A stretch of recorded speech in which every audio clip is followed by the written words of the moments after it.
Okay, oil oiled and ready. Do have a problem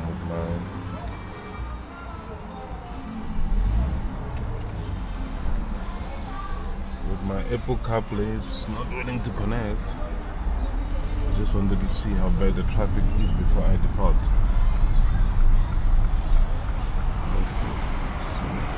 Already.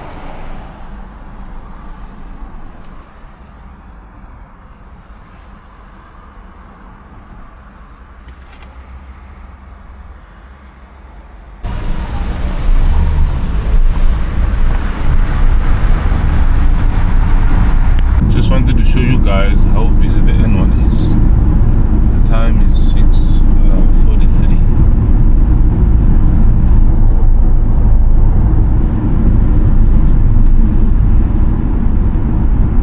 A lot of people going to work.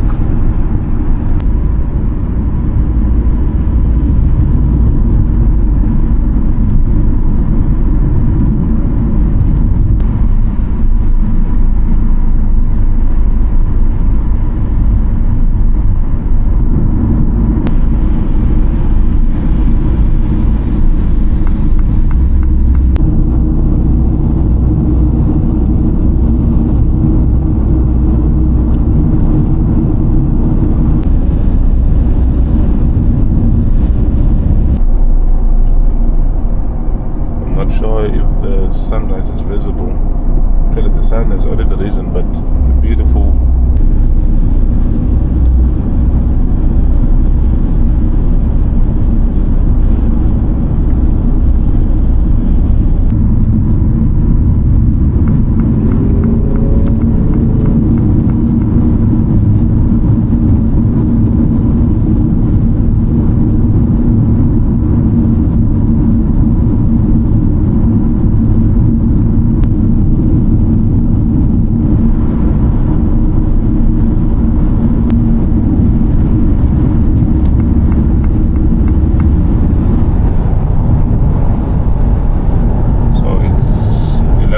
past 7.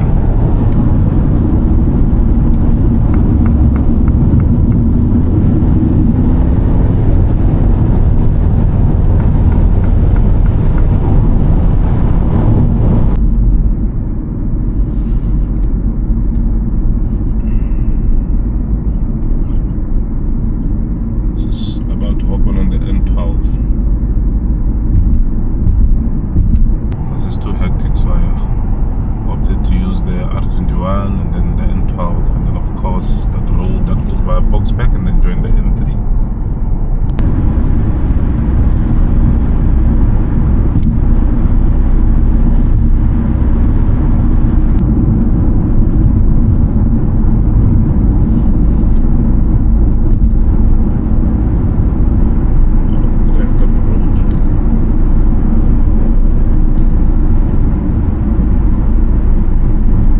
That there is a reminder of our apparent end. To God we belong and to Him we shall return. Last time I checked, this road was in a good condition. I'm hoping that it's still in a very good condition. I must say that this side of Johannesburg feels quite cold compared to Pretoria. So I've just turned on my heater.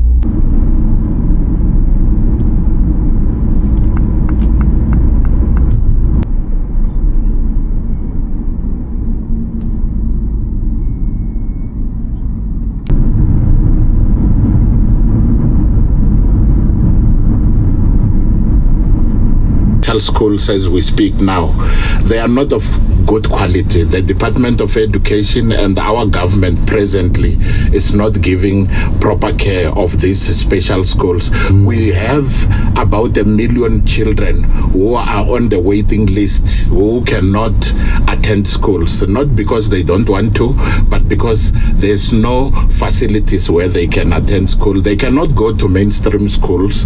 Remember, we're talking about different types of with disabilities. It might be a deaf child, it might be someone on a wheelchair.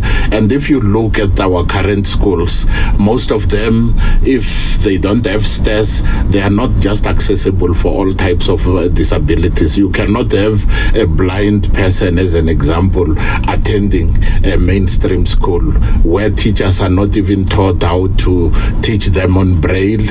You cannot have someone who is using sign language going to a mainstream school because teachers are not taught on that. We've got limited special schools across the country. A lot still need to be done. We cannot have children, and even our constitution doesn't allow a child to be at home and not to be at school. So a lot needs to be done, and our government is not doing enough in that regard. Well, but you know what I wanted to ask in this, with what you're talking about, what can we do as ordinary South Africans to become allies, right, and create inclusive schools and workplaces and communities? I think it's a question of when you look at advocating and then be involved with organizations for and of people with disabilities, be part of those organizations, be part of the campaigns that are going on, like this Disability Pride. In South Africa, what we usually have is a Disability Awareness Month, which comes on the 3rd of November every year until the 3rd of December. The 3rd of December being an International Day of Persons with Disabilities that is commemorated globally. So we just need to be part of all those processes that are there, integrate people with disabilities, make them welcome in the various activities that we are engaged on. That way you will make sure that people with disabilities feel welcome. Remember that disability can affect anyone at any time, at any moment. Some are still going to have children. You don't know if that child might be a child with a disability. We're living a fast life. A stray bullet can reach you, and then you just become part of the process. We usually promote universal accessibility because it will benefit someone who doesn't have a disability now going forward. So if we have facilities that are not accessible, new buildings being built not to proper standards, because you've got the South African Bureau of Standards as an example that has got standards how buildings should be erected in order to facilitate accessibility for children and people with disabilities in general as well. Well, Mr. Magic Nkwashu, you've gone on to achieve great things. You've gone on actually to become an overachiever, and for that, congratulations, sir. Thank you for being an inspiration. I appreciate your time this morning. Thank you. I really appreciate it. How do they get in touch with you? Some parents who've got kids with disability? Fortunately, I'm available. You can Google Magic Nkwashu.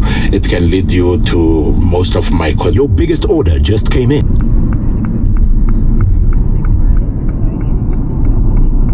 So we're now joining the N3 in here. I hope I took the correct on-ramp. I wasn't paying attention.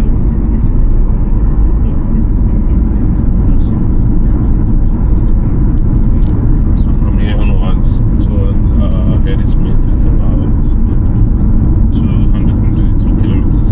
That's far.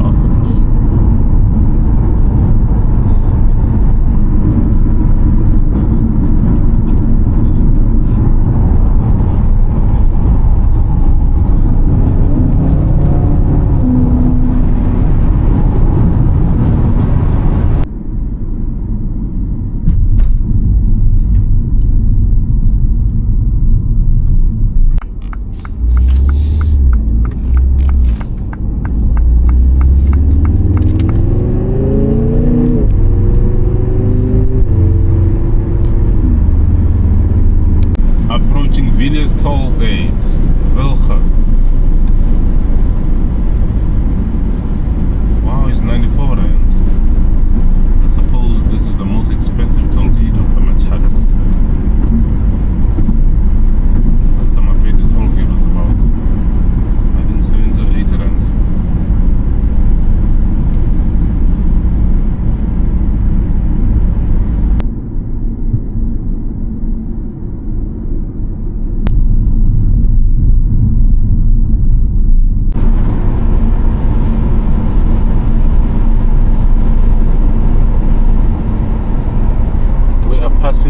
here about 60 kilometers away from Harrismith. I see it's starting to rain, but it's just some light showers. I think around this area you can see the road is a bit wet, but again when I look into the horizon it looks like there is some sunlight, so hoping that in Golden Gate there is at least maybe some sunlight, so at least we maybe can go on some hiking.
Check this table that Nando's in Harrismith has.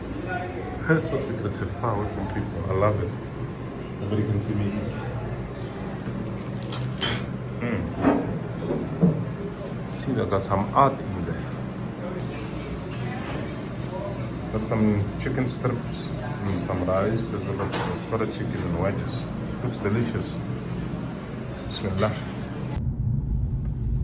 Okay, now leaving Harrismith.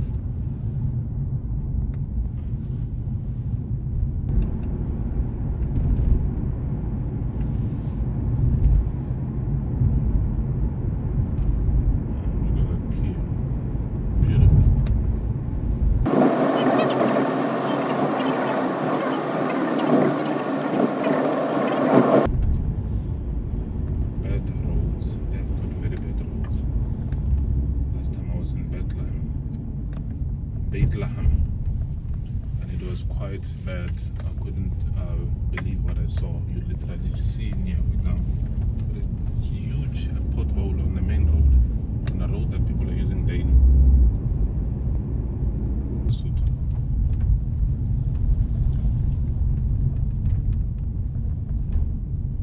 It's a little driver.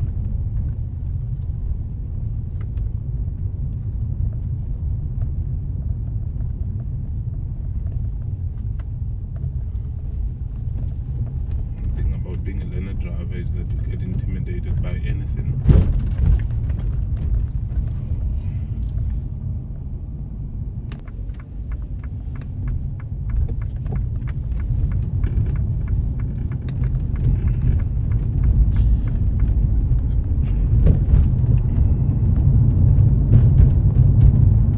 The outskirts of the city, of many cities, you find that the manufacturing industries and the what you call this, the farms and stuff, have all been pretty much abandoned.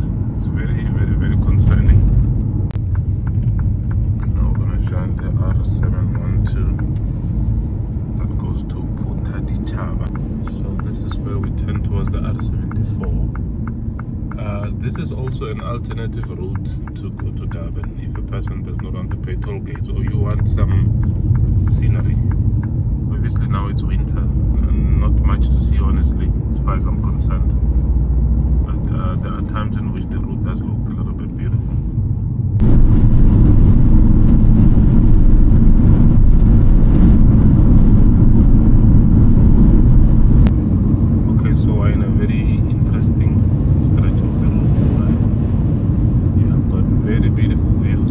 quickly, no matter how loud I speak. There's just too much wind. I'm not sure if you can hear it from the camera.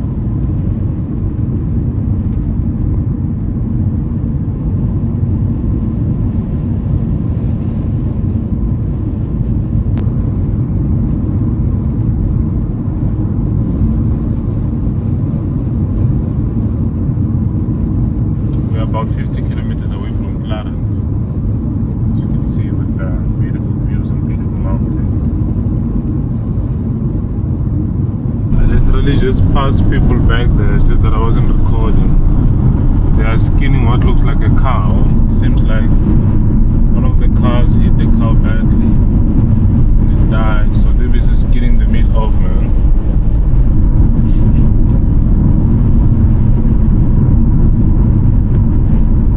Ubi wasu so tuka mona ntate. Ela. Gedik. Ela, re kena puta di chaba jwale. Ehlile.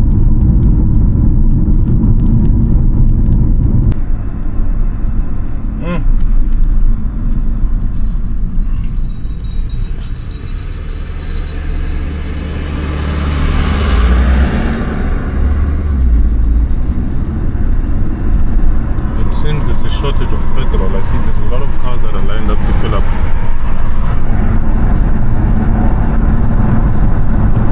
Or perhaps it's because the petrol price has just gone down.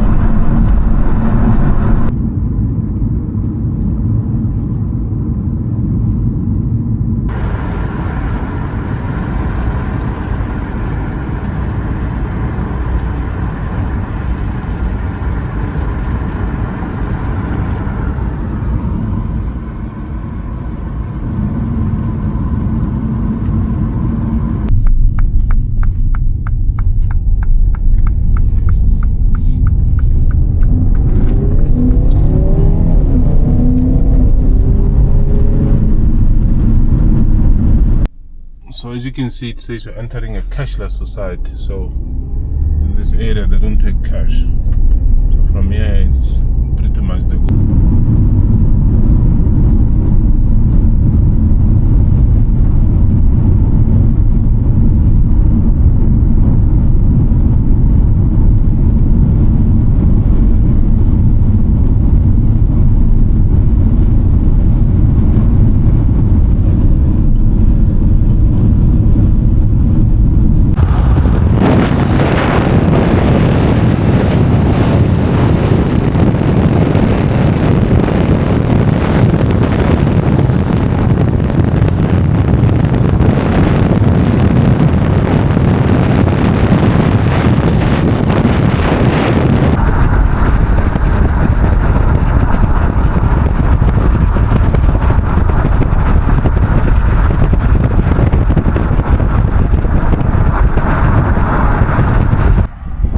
Okay, just stop here at the Pretoria corner. I'm not sure how many feet above sea level or how many meters above sea level, but pretty much we're coming from there.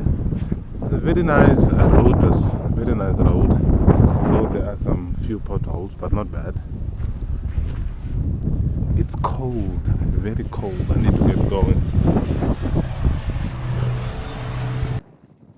Look at these views down there.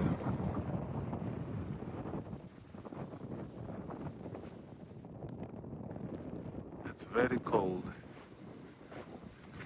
I'm not sure if we're already 2,000 feet above sea level. I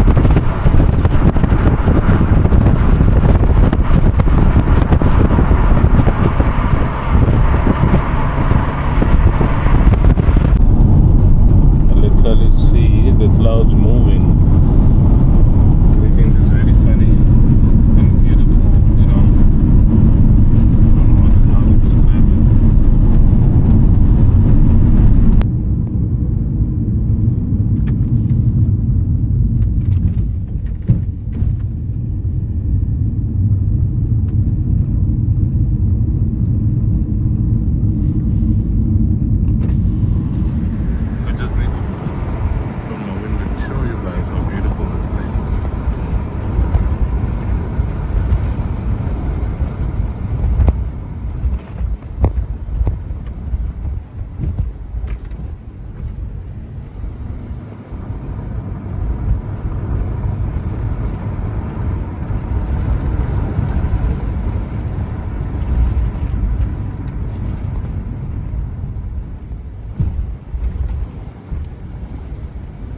show you some beautiful views here. There's also a picnic side, I see. Look at this. The entire area is so beautiful. There's a picnic side in here. Everything. So many cars coming from this side. Wonder where these guys are coming from. They seem to be following one another. Beautiful this side. Wow.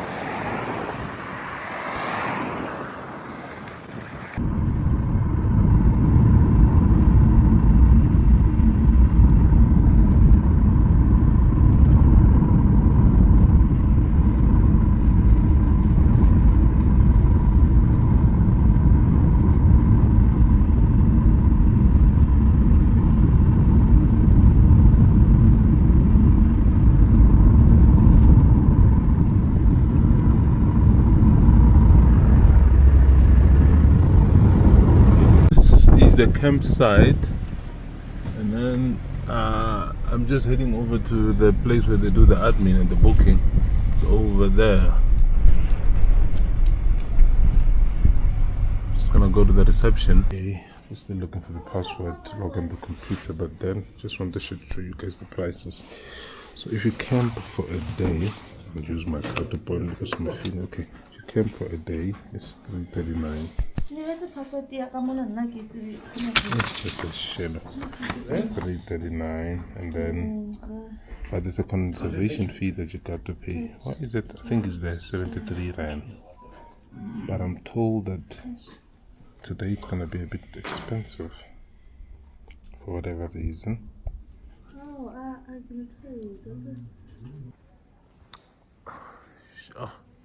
So this. What do you call this again in English? I forgot. Okay, I'm gonna call it display, but there's a word that I was looking for. So if a person that loves camping, pretty much this area is it's perfect. It's the perfect area for camping. What I like is that in here they pretty much show what pretty much the history of the area and what you could do. Earlier inhabitants of the area played an important role in shaping its history. They lived under the many rock overhangs to be found in the area. The first people to live in the region were the Khoisan, whose stone tools and rock paintings are to be found at various localities throughout the Golden Gate. I heard that there's a museum in here that you can go see what's happening. There's the J.N.R. van Rienen with his wife and eldest son. I think this is a person who helped develop this area, if I'm not mistaken. I think I need to read most of these things. Look at this. So the original artifacts that they found, which was used by the Khoisan. Look at this. This area does get snowy, as you know. We are closer to Bethlehem. And all of those. What a magnificent painting. Whoever painted this is good. I've once gone to bed watching, and I was astonished that there are people who can tell which birds live in what area and how to tell which birds are indigenous in that particular area. See, they've got Cape vulture in here. Looks more like an eagle. And the jackal buzzard. Look at that.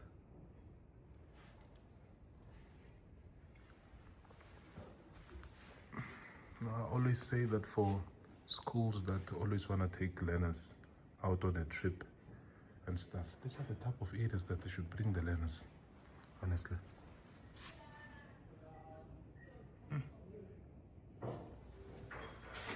The baboons, I saw them. This area is rich with history.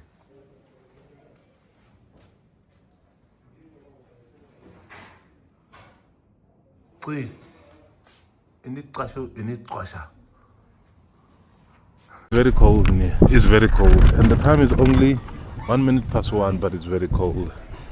I'm told that there's a shop in here where they sell firewood. I don't think Telkom has got network. I hope Vodacom does have network, because I need to connect and check some updates. So this is the operating time. Price per person. Price for what now? Ticket pricing for what? I already paid. I don't know what they're talking about. They do some free advertisement for these people. Those are mugs. I see things are quite expensive in here. Look at this, 174. What is this? A mini fan or what? Then you've got this drinking cup or whatever. This is gonna be way expensive. I don't even want to look at the price. Oh, not bad. 105 for the juniors, the kids. 249. Is it 249? 294. Kids looking.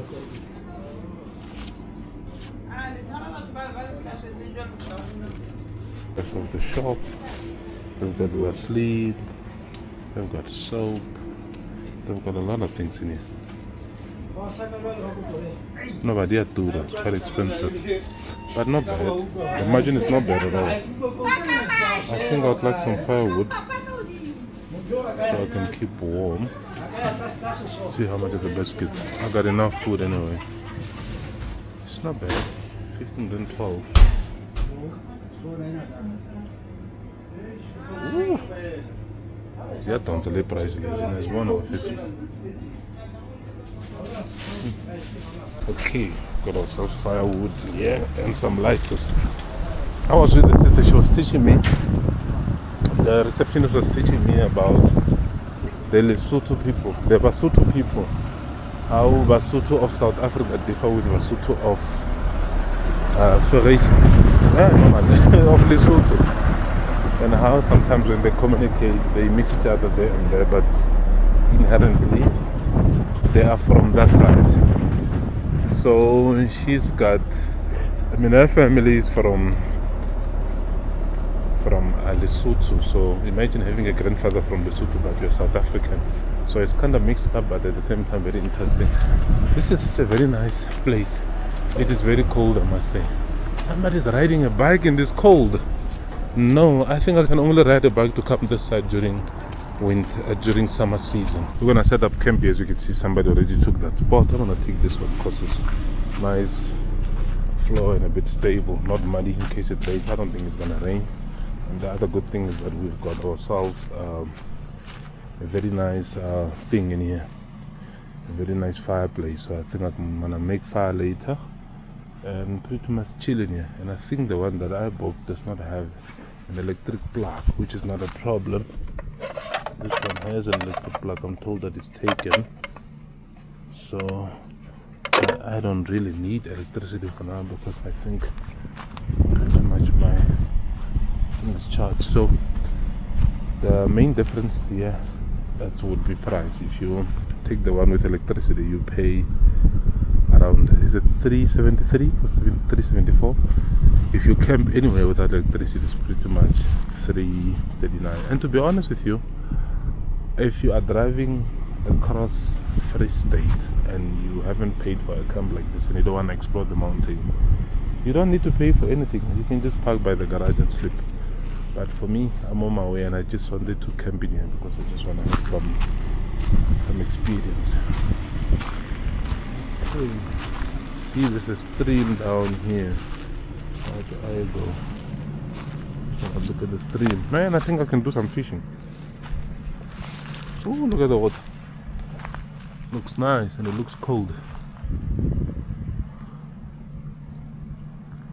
Woo, imagine falling inside there.